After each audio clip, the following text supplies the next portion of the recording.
saddex bilood oo qura ayaa kirooyin lagu yeeshan bixin bakari waayaan la meereys hargeysan inuu habeen ku helo hoyna ku lahayn hargeys maxay ku haysaa imsa caruur wata ma laba caruur ma shan caruur ma toban caruur ubadkiiba way habaareen way aaseen waxay doonayaan in laba wata amba waxbaan dhalinba waa la soo dhigay dibadda anoo waliba buul kareysta oo waliba daar weyn galin ayaa dibadda la soo dhigay ninka raaga wuxuu mad sheegi karaysa laakiin islaamo wax kareenayo koranaya haddii hooyada lacagtii bisha shanteeda siinay dhaaf walaabta dawladdu ku soo dhigaysa qabsanaysan nin lacag ay suma meel kareysta nima waxba haysan waxba ma kareysto annagu guribaan kureey jirno isagoo xidhan un baan aragnay dadkina jigjiga u qaxeen shacab weynaha ku dhaqan magaalada Hargeysa ayaa walaac weyn ka muujiyay kiraysiga guryaha iyo meheradaha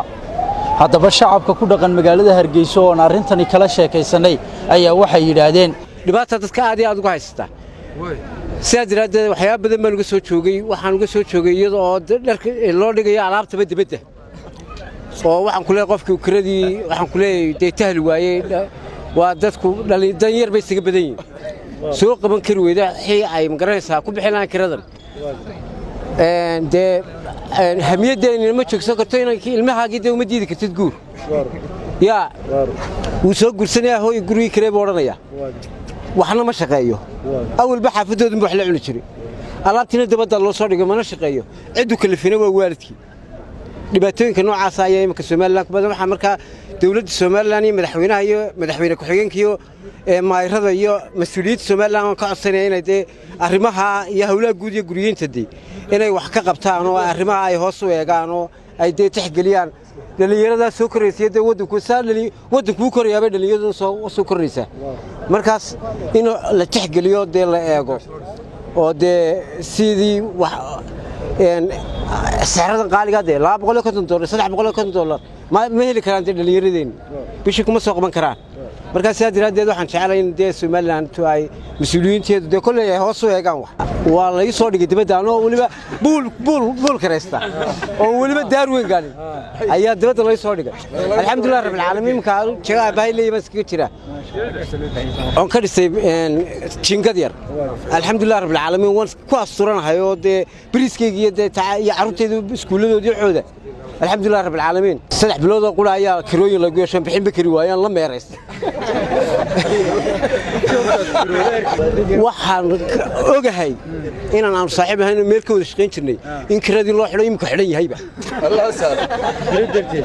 iftiin buu ku xidhan yahay wallahi waxa lagu yeeshaa $400 dad badan dhib ku haysa maadaama sagaalka bish lagu soo dil istaagayo oo lagu leeyahay kan kiradii dib rag way haysataa marka waxa weeyaan niyo qofku haduu bila amal yahay waa mabda gaara saaduu shaqeeyo kale wax isku soo yiyabiyo 10 kuma meena dhigay lacagtii dhameystiran uu geeyay soo faadaan u shaqeyn waa magaal ugu weyn waa waxa weeyaan tayda iyo baadidoon iyo hawlaad galisa ka taranka bil walba meesha kuma nagaana sidii waa guur qofkiina ma samrayo ismoore qofkiina kuwa bila amale wixii soranaya waarba inaan kii gara way ku xisabtay lafteedu oo waxay leedahay anigu bil baan qaatay dukaan ma soo qaatayo dukaan baa ku xiran lacagtan caruurba iskuulka ka bixinaysa marka adigu arintu way isku wada cadirantay ka tarka wax u dheer imsa caruur wata ma laba caruur ma shan caruur ma toban caruur ubadkiiba way habaareen way aaseen waxay doonayaan in laba wata amba waxbaan dhalinba marka xaqaas dhibaato ka soo kordhay ka daranka hadda shan caruur wada xoqonas alla bartan baa jabtay bartan baa suuligan baa la dumiyeen markan baa jabay waa hawlo badantay marka waxaan oran lahaa maayirkii dawladda inay wax la qabtaan dhalinyarta iyo shicibka aska danyarka aan guryaha iyo maaragtay iyo hanti ku filan haysan inay gacan qabtaan oo maaragtay markaas amba qof hanti haysta qof hooy haysta ama maal haysta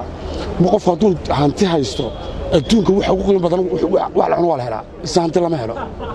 marka waxa qurux badan haddii shaqayar la siiyo buul uga dhexsan ka labada heshiiya buul uga dhexsan karaan saadaanu hadii lahayn bashaqaba inuu guurguuro way ku galifaysaa 15 jeer buu guuraya 20 jeer buu guuraya hargeysan inuu habeen ku helo hoyna ku lahayn hargeys maxay ku haysaa sida awgeed wallahi anigu waan ogahay in kastoo anigu kiro ku jirin haddana waxaan ogahay qayrkaya oo kirooyin ku jira oo awoodi la oo noloshoodii ma garanaysaa dabari kare la qofka wada ogtahay waxa lagu shaqeeyaa waxa weeyaan 250 ama 300 hadii meesha ugu fiican qofka si fiican u shaqeystay marka normal aynu ka eegno dee maxaa guriga marka boqol ku tagaa kareema $100 cun mise waxba heerka wax u siini marka run ahaantii dhalinyarta Soomaaliland waxyaabaha haysta ee aadka u naafeeyay waxa weeyaan qoysaska u dhismi leeyihiin qofka bilaadanka noloshiisa wax ku filaan la wixii ku filaa iyo waxa laga doonayaa kala badan sida awgeed qofkii waxay ku sababaysaa inuu ama wax dhaco ama wax khiyaameeyo ama dhibaato la yimaado oo bulshadii aan ma garanaysay waxaana ku sababaya noloshii baa qasbaysa sida awgeed dhulku waa inugu filan yahay laakiin naga soo qaaliyeynay kama hadallo waxa nolosheena khuseeya dawladdu boleen iyo qorshe kama laha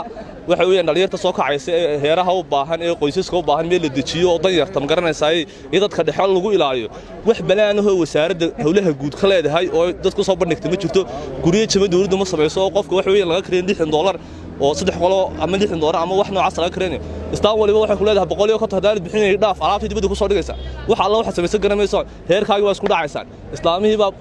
dibka loo jirtaayo ninka raaga wuxuu madu sheegi karaysa laakiin islaamo wax kareenayo koranaya hadaan hooyada lacagtii bisha 5teeda siinay dhaaf walaabta dawladdu ku soo dhigaysa qabsanaysan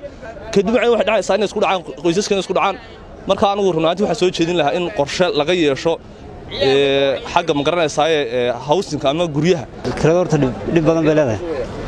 oo qof kasta oo dib gala kirada galay uu garanaya arrinta ay leedahay dab noloshii kale oo imika iska sii qaaliyo iyo kiradii markay isku biirsadaan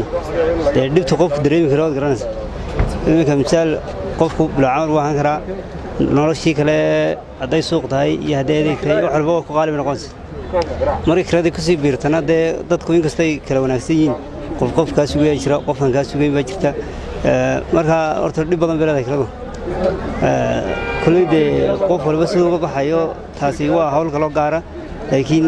dadka kirada galay hawl badan oo dhib ay qabaan horta anigu waxaan qabaa fikir ahaan marka la eego dhaqaalaha Soomaaliland marka la eego horta umad weyna ma jeerata 90% kirada waxa la yiraahdaa anigu wax problem ah leedahay ma jirto waxaan xusuustaa anigu aan xaadir u ahaan riili u arkay guriye ku kiraysan $100 اليوم bishu waa 3 cisho 15 inta la joogo ayuu $200 ka sameeyaa waa marka uu socdo ganacsigu horumarkeenu gaadhnay marka kiradu waa qorshow ka soo qaad tusaale waxa laga doonayaa maalintii bishu waxa laga doonayaa $60 $60 hadaad bishii qaybso waa $2 qaadka waxa ma natiisanaa $100 ninka $100 buu ku qaylaaba qaar baa koodhanay $100 ugu barqaayo konta kale u cunaya marka kiradu nolosha qofku bay ku xidhan tahay hadduu qofku awoodo inuu inta $100 ku kiraysto ku kiraysanaya wallahi dad nagu soo qaxay Suuriyaanka soo madarag guriga kiraa bay ku jiraan aroortii baxaysa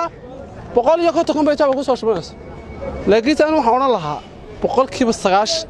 dalkeena marka laga nimca taala inaga waxba ma kireysano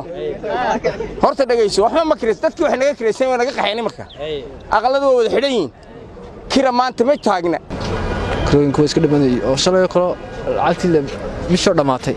ee kooreen qaar kiradii noo soo dir waan isqabsan jirnay annagoo kiradii dhamaatay bisho dhamaatay oo dhijin kirada soo dir lacagtii oo ururinayso oo lacagta ururinayso iyo kooreen soo dir kirada soo dhibantay wallahi